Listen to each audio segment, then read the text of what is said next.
What's up guys, Houndish here, and today we're jumping in with some Destiny 2 updates. And first up, Bungie offer some updates regarding the Equilibrium dungeon. They speak about epic difficulty, which will not be a thing. We'll explain that. They also say they've fixed the issue with feats in the dungeon. We'll additionally speak about some of its rewards, some more secret Renegades loot, and an update regarding Shadow and Order. We got a bit of a teaser as to what we might expect there in the next major update for the game. Otherwise, clarification around rare loot in the Dawning, future portal updates, and a bunch of other things. So if you guys enjoy this one, a rating very much helps us out down below. But now, let's get into it.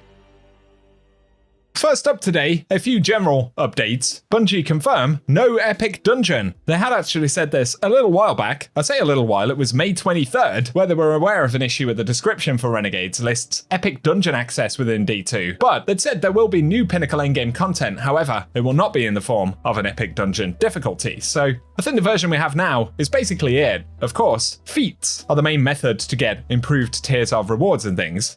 And on that subject, Bungie say we've resolved an issue in Equilibrium where not all feats were properly increasing reward quality or counting for triumphs, so hopefully that will work better now. I'm kind of looking forward to getting some tier 5 dungeon loot. I do totally agree though that it's weird that in the dungeon we have to throw on a ton of feats to make it way more difficult in order to get tier 5 drops when it will literally rain tier 5 drops in other playlists. It's kind of weird. Ultimately it's a result of the loot system being a bit strange at the minute. Nonetheless, hopefully getting tier 5 loot will be more consistent now.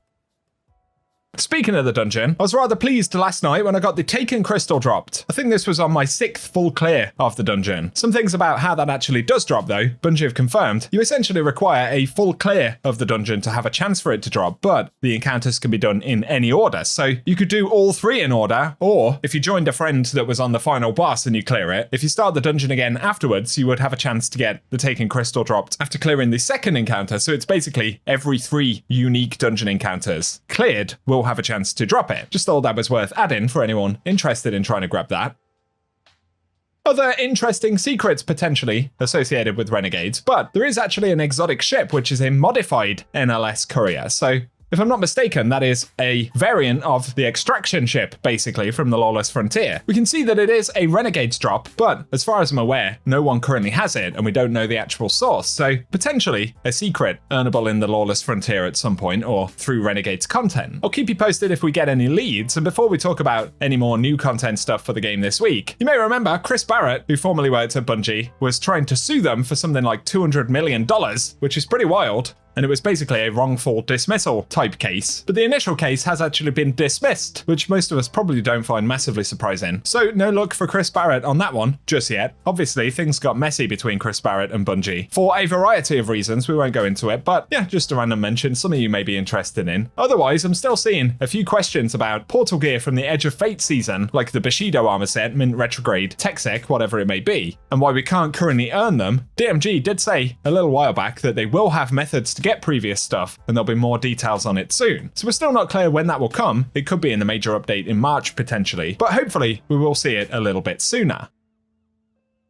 Other quick updates here. Bungie have said we're aware of an issue where those who purchased the powder blue porcelain pack in the Eververse received the delicate shell from the event track instead of the intended painted Elytra shell, and players who purchase this pack will receive the missing item after the Dawning ends. Obviously some more weirdness there. Otherwise, Dawning is kind of what we expected it to be. We can get the Gizmo Weft, the rare event weapon for the season. Actually, it seems less rare than the Submersion crossbow was last time. DMG confirms, like the crossbow from last season, this is a fun rare drop during events. But they'll be focusing on higher chances for it during Call to Arms in April. Like I say, if you're playing at the minute though, it seems to drop more regularly than the Submersion crossbow did. Otherwise, in relation to Dawning, it's pretty easy to get the weapons and things. Players are, however, disappointed that we don't get Bright Dust from bounties anymore, as a lot of players use the Dawning bounties as a source for Bright Dust every year.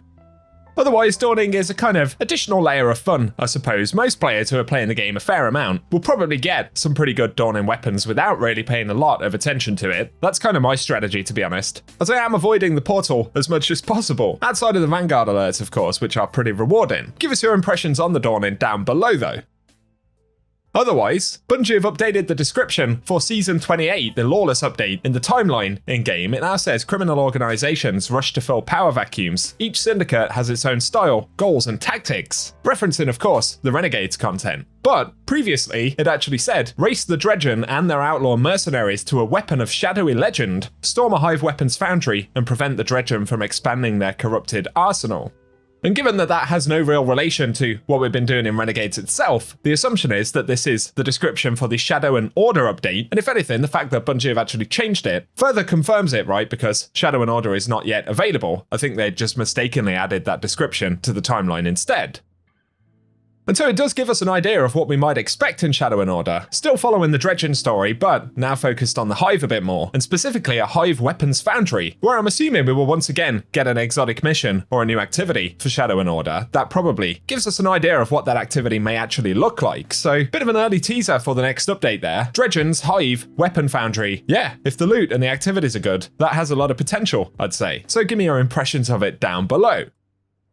A couple of other brief mentions, but Enscaria shared that they got their raid belt, as we can see right here, but they were disappointed that one of the kind of plaques or plates on the belt was actually upside down. The assumption is that that is not how it's supposed to be. And I guess Bungie confirmed it because they said, cheers for bringing it to our attention, we're sending you a return label to get it fixed. You can almost imagine the Bungie help tweet, due to an issue, yeah, you get it. Either way, that sums up the Destiny updates for the moment. Our final mention for today, and Bungie did drop a new marathon Vidoc with a bunch of details this week, which confirms that the game is set to launch in March of 2026 and the price tag will indeed be around $40. This vidoc was absolutely massive, or should I say long. I think it was something like 20 minutes long. In terms of how much Marathon has really improved, we will just have to wait and see when we can actually play it. In terms of the visuals though, I think it's safe to say it looks more polished now, which is good. We also got a first look at compilers, these crazy enemies that'll be found in the sort of endgame maps for Marathon, and other details that include it will have solo queue and proximity chat at launch now, and there will be kind of a solo exploration mode, which I think is important for folks going into this genre. There's certainly a benefit of having a playlist like that. Otherwise, Marathon will have over 400 weapon mods to customize stats and things. Bungie also confirmed there will be a chance for everyone to play in an open preview weekend before the game launches. So there will be an open beta, essentially. And there are a whole bunch of other features that Bungie reveal in that Vidoc. So I'll link it down below if you happen to want to check it out in more detail. I try not to cover too much Marathon stuff, as I know a lot of Destiny players aren't huge fans. It's a slightly different genre, of course, so it's not massively surprising, but give us your impressions of that latest preview that Bungie gave in the Vidoc down in the comment section. For today, that is what we have to speak about. So, as always, I hope you found the video interesting. If you have, a rating really does help us out. Good luck on your hunt for dawning loots, and help us out with the algorithm by letting us know what you're currently working on in Destiny 2, whether it's Renegade stuff, the Dawning, the dungeon. It's still reasonably busy in the game at the minute, so that's nice. Otherwise though, thank you very much for tuning in, but for now, I will catch you guys very soon.